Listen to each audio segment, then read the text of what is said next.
प्रिय छात्राओं, कल मैं आपकी पाठ्य पुस्तक के काव्य भाग अयोध्या सिंह उपाध्याय हरिऔध की पवन दूत का पढ़ा रहा था। कल मैंने आपको बताया था कि राधा जी भगवान कृष्ण के मथुरा चले जाने पर राधा जी उनके विरह में व्याकुल हैं और ये सोच रही हैं कि आखिर भगवान कृष्ण को मेरी विरह व्यथा से कैसे परिचित कराया जाए। वो सोच रही हैं कि पवन से अच्छी दूती या दूत मुझे कोई नहीं मिलेगा, तो पवन को अपना दूत बना करके राधा जी मथुरा भेजना चाहती हैं भगवान कृष्ण के पास, ताकि उनकी विरह व्यथा से, विरह दशा से वो पवन भगवान कृष्ण को परिचित करा सके। परिचय दे रही हैं। अगली लाइन देखिए जहां से मैंने छोड़ा था। मेरे प्यारे नव जलद से कंज से नेत्र वाले, जाके आए न मधुवन से और न भेजा संदेशा। मैं रो रो के विरह, प्रिय विरह में बावली हो रही हूं, जाके मेरी सब दुख कथा श्याम को तू सुना दे। जो ही मेरा भवन तज तू अल्प आगे बढ़ेगी, शोभा वाली सुखद कितनी मंजू कुंजे मिलेगी। प्यारी छाया मृदुल सुर से मोह लगी तुझे भी, तो भी मेरा लख, मेरा दुख लख वहां जाना विश्राम है। राधा जी पवन को पास में बुला के कहती हैं, भगवान कृष्ण का परिचय बता रही हैं कि भगवान कृष्ण कैसे हैं, तुझे क्या करना है जाकर के मेरे प्यारे नव जलद। राधा जी पवन से कहती हैं कि प्यारी पवन, मेरे प्रियतम कृष्ण श्यामल शरीर वाले नए बादल के समान है। नव जलद, मेरे प्रीतम श्यामल शरीर वाले नवीन बादल के समान है। और कंज से नेत्र वाले, और जिनके नेत्र, कंज माने होता कमल, जलद माने होता बादल, नव माने नया, कंज से नेत्र वाले, जिनके नेत्र कमल के समान है। ये प्यारी पवन, मेरे प्रियतम कृष्ण नए बादल के समान है, उनका श्यामल शरीर नए बादल के समान है और उनके नेत्र कमल के समान है, कमल जैसे है। वो जाके आए न मधुवन से, वो न भेजा संदेशा। वो मथुरा चले गए, ना तो लौट करके आए हैं और न किसी प्रकार का संदेश ही उनका प्राप्त हुआ है। जब से वो मथुरा गए हैं, उन्होंने किसी प्रकार का संदेश मेरे लिए या गोकुल वासियों के लिए आज तक नहीं भेजा है, और ना ही वो लौट करके आए हैं। मैं रो रो के प्रिय विरह में बावली हो रही हूं। राधा जी कह रहे हैं कि प्यारी पवन, मैं अपने प्रीतम कृष्ण की विरह वेदना में, मैं अपने प्रीतम कृष्ण की विरह से दुखित होकर के, रो रो करके पागल हो गई हूं। मैं रो रो कर प्रिय विरह से बावली हो रही हूं, मैं पागल हो गई हूं भगवान कृष्ण के विरह में, मैं पागल हो गई हूं। इसलिए हे प्यारी पवन, मैं तुमसे एक निवेदन करती हूं कि जाके मेरी सब दुख कथा श्याम को तू सुना दे। हे प्यारी पवन, तू मेरा इतना कहना मान ले, मथुरा चली जा और मेरी विरह व्यथा से मेरे प्रीतम कृष्ण को परिचित करा दे। ये प्यारी पवन, मैं तेरी एहसान मंद रहूंगी यदि तू मेरी विरह व्यथा से मेरे प्रीतम कृष्ण को परिचित करा दे। फिर राधा जी आगे बताती हैं कि जब तू आगे जाएगी, मेरे घर से निकलेगी, क्या मिलेगा तुम्हें, कौन कौन मिलेगा, अगले उसमें अवतरण में देखिएगा। ज्यों ही मेरा भवन तज तू, अल्प आगे बढ़ेगी। दादाजी पवन से कहती हैं कि एक प्यारी पवन, जैसे ही तू मेरा घर छोड़ेगी और थोड़ा सा आगे जाएगी, अल्प माने थोड़ा, भवन माने घर, तज माने छोड़ करके, जैसे ही मेरे घर को त्याग करके छोड़ करके तू थोड़ा सा आगे बढ़ेगी, शोभा वाली सुखद कितने मंज कुंजे मिलेगी। जैसे ही आगे बढ़ेगी, सुंदर सुख प्रदान करने वाली मनोहर कुंजे मिलेगी। जैसे ही तू थोड़ा मेरा मकान छोड़ करके, मेरा घर छोड़ करके थोड़ा सा आगे जाएगी, तो ये सुंदर सुख प्रदान करने वाली और मनोहर कुंजे मिलेंगी।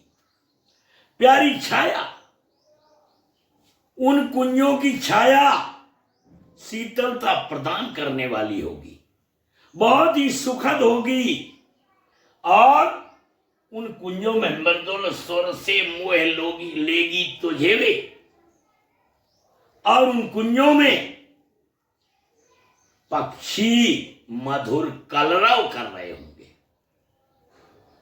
और जो मधुर कलरव पक्षी कर रहे होंगे और जो कुंजों की छाया होगी, वो तेरे मन को मोह लेगी।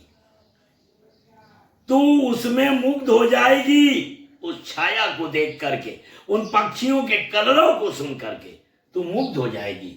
तो भी मेरा लक वहां जाना, विश्राम लेना। ये प्यारी पवन, तुझे वहां भी रुकना नहीं है, रुक करके तू उस छाया में विश्राम न करने लगना, उन पक्षियों के कलरव को न सुनने लगना, क्योंकि तुझे मेरा दुख पता है। यदि तू वहां विश्राम करने लगेगी, रुक जाएगी, तो मेरा संदेशा भगवान कृष्ण के पास पहुंचने में देर हो जाएगी। इसलिए हे प्यारी पवन, मेरे दुख को देख करके, मेरे दुख का अनुमान करके तुम उन कुंजों की छाया में रुक ना जाना, विश्राम ना करना। प्रिय छात्रों, जैसा मैंने कल बताया था कि अब आपके कोर्स में व्याख्या नहीं है, अवतरण से संबंधित 5 प्रश्न दिए जाते हैं, लघु उत्तरीय प्रश्न 5 नंबर के होते हैं। ये आपके 5 प्रश्न दिए हुए नीचे, इनका हमें उत्तर देना है, लेकिन उत्तर हम तभी दे पाएंगे जब हमें पूरे अवतरण का अर्थ आता हो, उसका हमें भाव पता हो, ये पता हो कि ये किसके बारे में लिखा गया है, इसका प्रसंग क्या है, तभी हम उन प्रश्नों का उत्तर दे सकते हैं। प्रस्तुत पद्यांश का संदर्भ लिखिए। संदर्भ जैसे आप व्याख्या में लिखते थे पहले, उसी प्रकार आपको संदर्भ लिखना है। प्रस्तुत पद्यांश हमारी पाठ पुस्तक हिंदी के पाठ अयोध्या सिंह उपाध्याय हरिऔध पवन दूत का से अवतरित है। ये संदर्भ हो गया। नव जलद में कौन सा अलंकार है? नए बादल के समान उपमा अलंकार। नए बादल के समान माने शरीर की जो उपमा है वो नए बादल से दी गई है। एक और कंज से नेत्र वाले, कमल के समान नेत्र, इसमें भी उपमा अलंकार है। कमल के समान नेत्र वाले, इसमें भी उपमा अलंकार है। उपर्युक्त पद्यांश में किस किस के बीच वार्तालाप हुआ? राधा जी और पवन के बीच वार्तालाप हुआ। राधा जी पवन को मथुरा भेजने के लिए उत्सुक हैं या मथुरा भेज रही हैं। राधा जी ने पवन से विश्राम लेने को क्यों कहा? राधा जी ने पवन से विश्राम न लेने को इसलिए कहा है कि यदि कुंजों की छाया और पक्षियों के मृदुल कलरव को सुन करके तुम विश्राम करने लगी तो ये प्यारी पवन मेरा संदेशा पहुंचने में देर हो जाएगी, और जब देर हो जाएगी तो मेरी विरह वेदना या मेरा दुख और बढ़ जाएगा। रेखांकित अंश की व्याख्या कीजिए। प्यारी छाया मृदुल स्वर से मोह लेगी तुझे वे, तो भी मेरा दुख लख वहां न जाना, विश्राम लेना। इसका अर्थ मैंने बताया कि जब तू थोड़ा सा आगे मेरे घर से आगे बढ़ेगी और थोड़ा सा आगे चलेगी तो तुझे सुंदर सुखद मनोहर कुंजें मिलेंगी। उन कुंजों की छाया और वहां विश्राम कर रहे जो पक्षी गण हैं उनका मधुर कलरव सुन करके तुम मुग्ध हो जाओगी, और उस कलरव को सुन करके तुम वहां विश्राम न करने लगना, अन्यथा की स्थिति में मेरा संदेश पहुंचने में देर हो जाएगी, जिससे मेरी विरह वेदना और भी बढ़ सकती है। यह हुआ आपका एक स्टेंजा, एक अवतरण। दूसरा अवतरण देखिए आप। अब आगे का अवतरण देखिए। थोड़ा आगे सरस रौका धाम सत पुष्प वाला, अच्छे अच्छे बहुद्रम लतावान सौंदर्यशाली, प्यारा वृंदा विपिन मन को मुग्धकारी मिलेगा। आना जाना इस विपिन से मुहाना ना होना। जाते जाते अगर पथ में क्लांत कोई दिखावे तो जाके सन्निकट उसकी क्लांतियों को मिटाना। धीरे धीरे परस करके गात उत्ताप खोना, सदगंधों से श्रमित जन को हस्तों सा बनाना। राधा जी आगे बता रही हैं पवन को कि ये प्यारी पवन जैसे ही थोड़ा आगे बढ़ेगी, थोड़ा आगे, जैसे ही थोड़ा आगे बढ़ेगी, एक वृंदावन नाम का सुंदर सुंदर पुष्पों वाला एक उपवन मिलेगा, और उस उपवन में बहुद्रुम लतावान सौंदर्यशाली बहुत सारे पेड़ होंगे और सुंदर सुंदर लताएं होंगी। ये प्यारी पवन जैसे ही तू थोड़ा आगे बढ़ेगी, एक वृंदावन नाम का सुंदर फूल खिले हुए उपवन मिलेगा। उस उपवन में बहुत सारे वृक्ष होंगे, सुंदर सुंदर लताएं होंगी, और वो वृंदावन नाम का उपवन प्यारा वृंदा विपिन मन को मुग्धकारी मिलेगा। वो प्यारा वृंदावन नाम का उपवन आपको मोह लेने की पूरा प्रयास करेगा। आप उस वृंदावन नाम के उपवन से पूरी तरह मोहित हो जाएंगे। इसलिए आना जाना इस विपिन से मुहाना ना होना। ये प्यारी पवन आते जाते समय, यहां से जाते वक्त और लौटते वक्त इस वृंदावन नाम के उपवन की शोभा को देख करके तुम मोहित होकर के रुकना नहीं है, विश्राम ना करने लगना। आगे राधा जी बताती हैं कि जाते जाते अगर पथ में क्लांत कोई दिखावे, क्लांत कहलाता है दुखी व्यक्ति।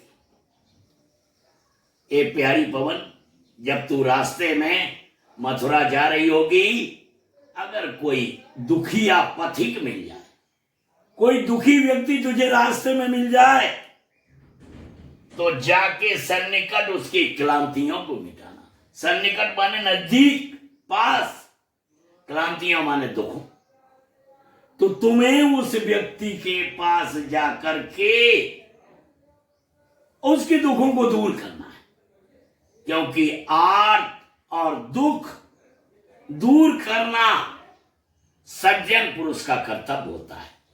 इसलिए हे प्यारी पवन, अगर रास्ते में जब तू मथुरा जा रही होगी, अगर कोई दुखी व्यक्ति मिल जाए तो उसके पास पहुंच करके उसके सारे दुखों को दूर कर देना, क्योंकि यही सज्जन पुरुषों का धर्म है। आर्त और दुखी व्यक्तियों का दुख दूर करना, उनको सहारा देना ही सज्जन पुरुषों का काम है। कैसे करना है, राधा जी बता रही हैं कि उसके दुख को कैसे दूर करना है। धीरे धीरे परस करके, धीरे धीरे माने बहुत आराम के साथ, परस करके, स्पर्श करके। ए प्यारी पवन, तुम उस दुखी व्यक्ति के शरीर को धीरे धीरे स्पर्श करना और अपनी सुंदर, शीतल, सुखद और सुगंधित वायु से उत्ताप खोना, उसके शरीर की गर्मी को दूर कर देना, धीरे धीरे परस करके। ये प्यारी पवन, तुम उस दुखी व्यक्ति को स्पर्श करके अपनी शीतलता से उसके शरीर के ताप को दूर करना, उसकी शरीर की गर्मी को दूर कर देना, उस सद गंधों से श्रमित जन को हंसों से बनाना और उस थके हुए व्यक्ति को अपने सुगंध से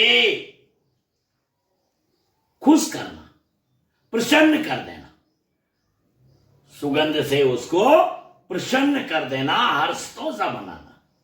अब देखिए इसके प्रश्न है प्रस्तुत पद्यांश का संदर्भ लिखिए। संदर्भ आपका वही है, प्रत्येक में मैं बताता हूं कि प्रस्तुत पद्यांश हमारी पाठ पुस्तक हिंदी के पाठ अयोध्या सिंह उपाध्याय हरिऔध की पवन दूत का नामक शीर्षक से अवतरित किया गया है।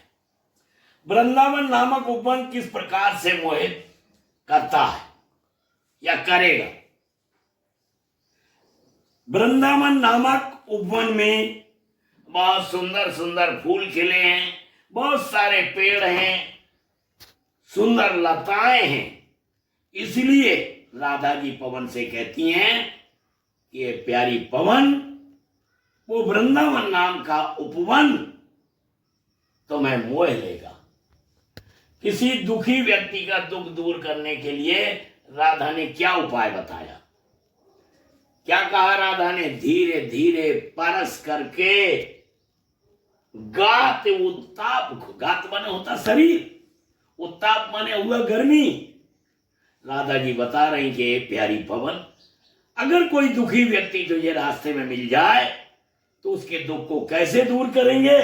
कहते उसके धीरे धीरे उसके पास जाकर के, उसके शरीर को स्पर्श करके और उसके अपनी शीतलता से, अपने शीतल और सुखद स्पर्श से उसकी गर्मी को दूर करना और अपने सुगंधित वायु से उस थके हुए व्यक्ति को प्रसन्न करने का प्रयास करना।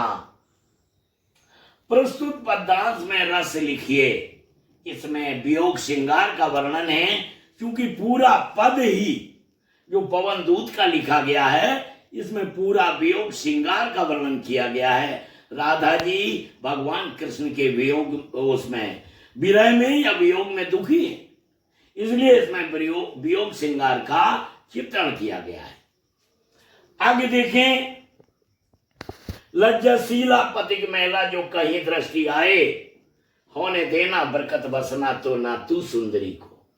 जो थोड़ी भी श्रमित हुआ है हो गोद ले श्रांति खोना, होठों की ओ कमल मुक्की मिलानताएं मिटाना। कोई खिलानता कृषक ललना खेत में जो दिखावे, धीरे धीरे परस उसकी क्लांतियों को मिटाना। जाता कोई जलद यदि हो पे में तो उसेला, छाया द्वारा सुखित करना तप्त भूतांगना को। लज्जाशीला पथिक। फिर आगे राधा जी और कहती हैं कि ये प्यारी पवन, जब तू थोड़ा सा आगे बढ़ेगी, अगर कोई तुझे रास्ते में लज्जाशील नारी मिल जाए, महिला जो कहीं दृष्टि आवे, अगर रास्ते में तुझे कहीं भी कोई लज्जाशील नारी मिल जाए तो ये प्यारी पवन, होने देना बकत बसना तो ना तू सुंदरी को। तो तेरा ये कर्तव्य है कि उसके शरीर से वस्त्र विकृत ना हो पाए, अलग ना हो पाए, उसकी मर्यादा बनी रहे। ये प्यारी पवन, तेरा ये कर्तव्य है कि तुझे रास्ते में अगर कोई लज्जाशील नारी मिलती है तो उसके वस्त्रों को विकृत ना होने देना, अलग ना होने देना। जो थोड़ी सी भी श्रमित हो, अगर वो कुछ थकी हुई तुझे जान पड़े, तुझे लगे कि वो लज्जाशील नारी थकी हुई है, तो गोद हो श्रांति खोना, तो उसकी थकावट को दूर करना, उसको स्पर्श करके गोद, अब गोद लेना यहां लिखा है, गोद हो श्रांति खोना, यानी पवन से कहते हैं कि पवन तू उसको अपनी गोद में ले लेना और गोद में लेकर के उसकी थकान को दूर करना। गोद में लेने का मतलब यह हुआ कि अपने शीतल और सुखद स्पर्श से उसकी थकान को दूर करना, होठों की और कमल मुख की मलानताएं मिटाना, और जो उसके होठ और जो कमल के समान मुख मलिन हो गया है थकने के कारण, जो उसके होठ और जो कमल के जैसा मुख उस लज्जाशील नारी का मलिन हो गया है, तो उसको ये प्यारी पवन अपने स्पर्श से, अपने सुखद स्पर्श से उसको पुनः स्थिति में लाने का प्रयास करना, होठों की और कमल मुख की मलानताएं मिटाना। जो होठ और कमल के समान उस लज्जाशील नारी का मुख मलिन हो गया है, ये प्यारी पवन अपने शीतल और सुखद स्पर्श से उसको पुनः की स्थिति में लाने का प्रयास करना। कोई क्लांता कृषक लड़ना खेत में जो दिखावे। फिर राधा जी कह रही हैं, ये प्यारी पवन, अगर कोई किसान की बेटी क्लांता दुखित, कोई दुखित किसान की बेटी खेत में काम करते हुए तुझे दिखाई दे जाए, तो धीरे धीरे परस उसकी क्लांतियों को मिटाना। तो ये प्यारी पवन, तू उसके पास धीरे धीरे जाकर के उसके शरीर से स्पर्श करके और उसके दुखों को दूर कर देना। दादाजी कहती हैं कि ये प्यारी पवन, अगर कोई दुखी कृषक ललना किसान की बेटी खेतों में काम कर रही हो और तुम उसे दुखी देख रही हो, तो उसके दुख को दूर करने का प्रयास करना, उसके पास जाकर के धीरे धीरे उसके शरीर को स्पर्श करके और उसके सारे दुखों को दूर कर देना। और अगर हो सके तो प्यारी पवन एक काम करना, जाता कोई जलद यदि हो व्योम में तो उसे ला। जलद माने बादल, व्योम माने आकाश। अगर आकाश में कोई बादल जा रहा हो तो उस बादल को उड़ा करके उस कृषक ललना के खेत के ऊपर ला देना, ताकि वो भूतांगना, वो युवती, तप सूर्य की गर्मी से तपी हुई वो युवती उस बादल की छाया से आनंदित हो सके, प्रसन्न हो सके। तो ये प्यारी पवन, अगर आकाश में कोई बादल उड़ता हुआ जा रहा हो तो अगर बन सके तो इतना करना, उस बादल को उड़ा करके उस कृषक ललना के खेत के ऊपर ला देना, ताकि वो तपी हुई युवती उस बादल की छाया से सुख का अनुभव कर सके, सुख प्राप्त कर सके। अब देखिए दिए गए पद्यांश के कवि एवं कविता का नाम। दूसरे तरफ से पूछ लिया उसने, अभी वो संदर्भ पूछता था, अब दिए गए पद्यांश के कवि एवं कविता का नाम। कवि अयोध्या सिंह उपाध्याय हरिऔध और कविता का नाम है पवन दूत का। चाहे संदर्भ कह दीजिए इसको, चाहे इसी लाइन को उसने दूसरे ढंग से पूछ दिया। कवि अयोध्या सिंह उपाध्याय हरिऔध, और कविता हो गई पवन दूत का। राधा पवन दूत का से राह में पथिकों के साथ कैसा व्यवहार करने को कह रही है। राधा पवन दूत का से रास्ते में वो कह रही है कि अगर कोई लज्जाशील नारी मिले तो लज्जाशील नारी अगर कोई मिल जाए तो तुम्हें उसके वस्त्र विकृत ना होने की सलाह देती है, कि उसके वस्त्र विकृत ना हो पाए। इस पद्यांश में कवि ने किसका चित्रण किया है? राधा जी पवन से बता रही हैं, पवन के मथुरा जाते समय रास्ते में क्या क्या मिलेगा। उन्होंने लज्जाशील नारी के बारे में बताया और ये भी बताया कि कोई कृषक ललना अगर खेत में मिल जाए तो उसके दुखों को दूर करना। इस पद्य में कौन सा अलंकार है? इस पद्य में कौन सा अलंकार है? और रेखांकित अंश की व्याख्या कीजिए। अलंकार देखिए आप, कोई क्लांता कृषक, इसमें अनुप्रास अलंकार है। कोई क्लांता कृषक, आप देखें का शब्द की आवृत्ति 3 बार आई है, अतः यहां इसमें कौन सा अलंकार हो गया? अनुप्रास अलंकार हो गया। और रेखांकित अंश की व्याख्या कीजिए। कमल मुख एक और दिया हुआ है, कमल के समान मुख उपमा अलंकार, और कमल मुख की मलानताएं मिटाना इस कमल मुख में उपमा अलंकार है। और कोई क्लांता कृषक में मैं पहले बता चुका हूं अनुप्रास अलंकार है। रेखांकित अंश की व्याख्या कीजिए। रेखांकित अंश है होने देना विकृत बसना, तो ना तू सुंदरी को। ये प्यारी पवन, अगर तुझे रास्ते में जाते वक्त तो कोई लज्जाशील नारी मिले तो उस नारी के, तुम्हारा ये कर्तव्य है कि उस नारी के वस्त्र विकृत ना हो पाए, उसके वस्त्र शरीर से अलग ना होने पाए। ये राधा जी सलाह देती है और यही रेखांकित अंश की व्याख्या है। तो ये हुआ आपका। अब इसके आगे जो होगा मैं अगले वीडियो में आपको बताऊंगा, और राधा जी ने क्या क्या कहा पवन से, और पवन कैसे मथुरा पहुंचेगी, क्या होगा, सारी चीजें इसमें बताई जाएंगी। तो मैं अगले वीडियो में आपको बताऊंगा। आज बस इतना ही। धन्यवाद।